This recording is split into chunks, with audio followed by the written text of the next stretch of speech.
दोस्तों, हम सभी जिन चीज़ों को अपनी आंखों से देखते हैं, हम सिर्फ उस पर विश्वास करते हैं।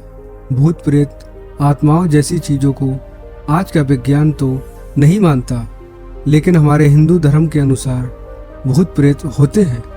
भूत प्रेत के बारे में स्वयं गरुड़ पुराण में विस्तार से बताया गया है।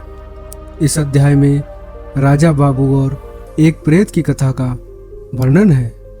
दोस्तों, गरुड़ पुराण की इस कथा के माध्यम से इस वीडियो में आप आगे जानेंगे कि आखिर व्यक्ति मरने के बाद प्रेत बनता क्यों है, भूत प्रेत क्या खाते हैं, कहाँ रहते हैं और भूत प्रेत को किस योनि से मुक्ति कैसे मिलती है। नमस्कार दोस्तों, स्वागत है आपका हमारे चैनल बोधि थिंग्स इंस्पायर में। आपसे अनुरोध है कि चैनल को सब्सक्राइब कर लें और कमेंट बॉक्स में जय श्री नारायण लिखकर परमात्मा को अपना आभार व्यक्त करें। दोस्तों, जिस तरह से हमारी यह दुनिया है, ठीक इस तरह भूत प्रेतों की भी अपनी दुनिया होती है। उस दुनिया में केवल भूत प्रेत ही रहते हैं। हालांकि हर व्यक्ति इस बात को नहीं मानता, लेकिन जो लोग भूतों को देख लेते हैं या महसूस कर लेते हैं, उन्हें इनके होने पर यकीन हो जाता है।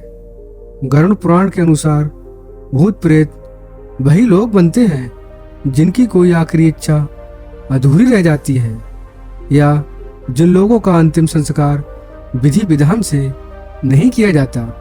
ऐसे मनुष्य की आत्मा को शांति नहीं मिलती और ऐसे मनुष्य ही मरने के बाद प्रेत योनि में अनंत काल तक भटकते रहते हैं। शास्त्रों में लिखा है कि जो व्यक्ति भूखा प्यासा, संभोग सुख से विरक्त, क्रोध, लाभ, वासना आदि अतिरिक्त इच्छाएं लेकर मृत्यु को प्राप्त होता है, तो वह अवश्य ही भूत बनकर भटकता है।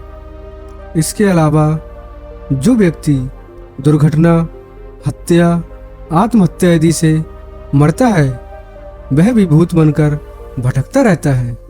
ऐसे व्यक्तियों की आत्माओं को शांति नहीं मिलती। ऐसे व्यक्तियों की आत्माओं के लिए श्रद्धा और तर्पण किया जाना चाहिए। जो लोग अपने स्वजनों और पितरों का श्राद्ध और तर्पण नहीं करते, वे उन्हें आत्माओं द्वारा परेशान किया जाता है। दोस्तों, भूतों को खाने की इच्छा अधिक होती है और उन्हें प्यास भी अधिक लगती है, लेकिन तृप्ति कभी नहीं मिलती। भूत प्रेत क्या खाते हैं, इससे जानने से पहले आइए जानते हैं कि वह कहाँ रहते हैं और क्या करते हैं। भूत प्रेत बहुत दुखी और चिड़चिड़े होते हैं और कई प्रेत हर समय इस बात की खोज करते रहते हैं कि उन्हें मुक्ति देने वाला कोई मिल जाए। ये कभी अपवित्र घर में तो कभी जंगल में भटकते रहते हैं। ज्यादा शोर, उजाला और मंत्र उच्चारण से ये दूर भागते हैं, इसीलिए इन्हें कृष्ण पक्ष ज्यादा पसंद है। 13, 14 तथा अमावस को ये अधिक सक्रिय रहते हैं। भूत प्रेत उन स्थान पर आते जाते रहते हैं जिन स्थान से मृतक का अपने जीवन काल में संबंध रहा होता है। इसीलिए बहुत दिनों से खाली पड़े घर में या बंगले में भूतों का वास हो जाता है। दोस्तों, भूत प्रेत आखिर खाते क्या है? यह सवाल काफी रोचक है। इसका एक सीधा जवाब नहीं है, क्योंकि भूत प्रेत का अस्तित्व ही विवाद संबंध है। अगर हम कहें कि भूत प्रेत सच में होते हैं, तो उनके खाने से संबंधित कुछ मान्यताएं हैं जो समय, स्थान और संस्कृति के अनुसार अलग अलग हैं। कुछ लोग मानते हैं कि भूत प्रेत मिठाइयाँ पसंद करते हैं, क्योंकि मिठाइयों में प्राण होता है जो उनके लिए प्रलोभन होता है। कुछ मानते हैं कि भूत प्रेत मांस, मदिरा, रक्त, कीड़े, मलमूत्र, पसीना, लर, रोना, हंसना, सपना, प्रेम, सेक्स, सुंदरता पसंद करते हैं क्योंकि उनके पास इनमें से कुछ भी नहीं होता, जबकि कुछ मानते हैं कि भूत प्रेत कुछ भी नहीं खाते क्योंकि उनके पास शरीर नहीं होता और वे केवल मानसिक संतुष्टि के लिए खाने की चाहत रखते हैं। लेकिन यह मानसिक संतुष्टि उन्हें कभी नहीं मिलती। लेकिन अगर गरुड़ पुराण की बात करें तो इसका सटीक उत्तर अध्याय 7 के प्रेत कप में मिलता है, जिसमें एक प्रेत ने एक राजा को भूत प्रेत क्या क्या खाते पीते हैं इसका वर्णन किया है।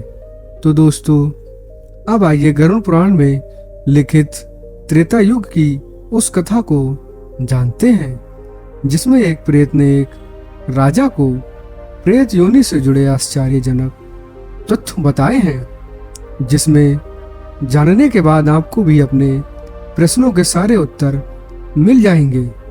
दोस्तों, एक बार पक्षीराज गरुड़ ने भगवान विष्णु से पूछा कि हे प्रभु, किन कर्मों के कारण मनुष्य मृत्यु के बाद प्रेत योनि को प्राप्त हो जाता है?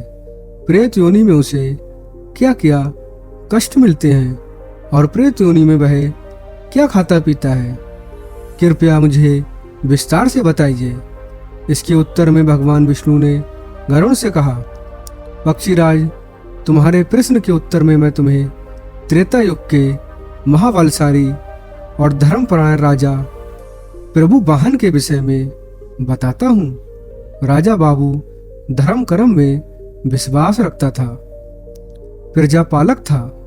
एक बार वह शिकार पर गया हुआ था और शिकार करते करते घन घोर जंगल में वह खो गया।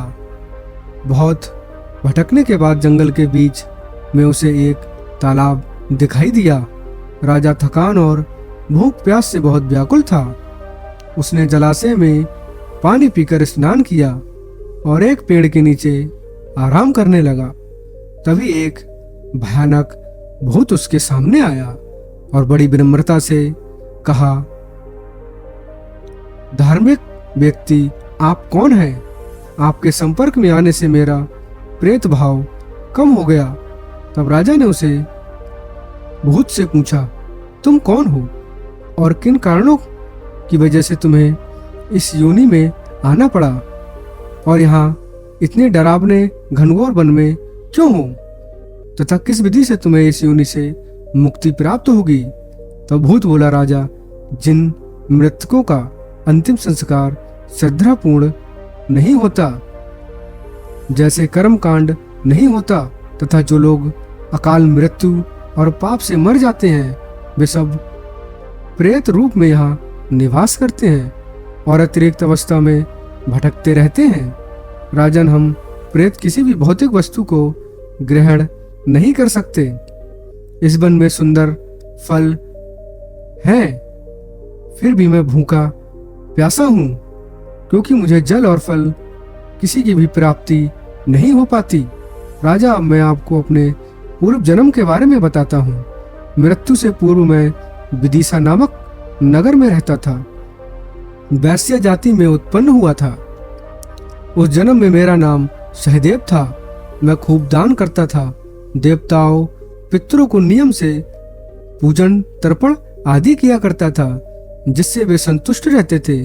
किंतु मेरी कोई संतान ना होने से मेरे सभी पुण्य कार्य निष्फल हो गए।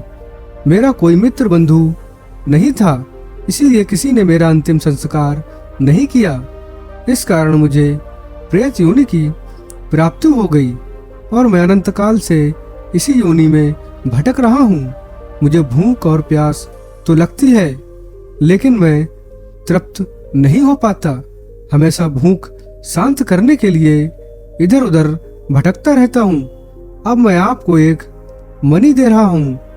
उससे प्राप्त धन से उत्तम ब्राह्मण को आमंत्रित करके विधि विधान से मेरे नियमित और धर्म दही क्रिया तथा अनुष्ठान करके मुझे प्रेत योनि से मुक्ति दिलाइए। इतने में राजा को ढूंढते हुए सिपाही भी आ गए और राजा वापस आकर प्रेत के बताए अनुसार प्रेत के नाम से अंतिम संस्कार व अन्य क्रिया संपन्न करा देता है। वह प्रेत तत्काल स्वर्ग जाने के लिए रवाना हो जाता है। उसने राजा के सामने उपस्थित होकर उसे प्रणाम किया। उसने राजा ब्रभुवाहन की दयाशीलता की प्रशंसा करते हुए उनके प्रति कृतज्ञता व्यक्त की और उसके बाद वह अपने पुण्य कर्मों के फलस्वरूप तत्काल स्वर्ग चला गया। तो दोस्तों, इस कथा से एक यह बात भी पता चलती है कि अंतिम अमृत व्यक्ति के निमित्त उसके परिवार वाले नहीं, बल्कि अंतिम संस्कार की क्रिया को संपन्न कर सकता है। दोस्तों, उम्मीद करता हूँ आपको समझ में आ गया होगा कि मनुष्य प्रेत कैसे बनता है, प्रेत क्या खाता है, कहाँ रहते हैं, क्या कष्ट झेलते हैं और उनके मुक्ति का उपाय क्या है।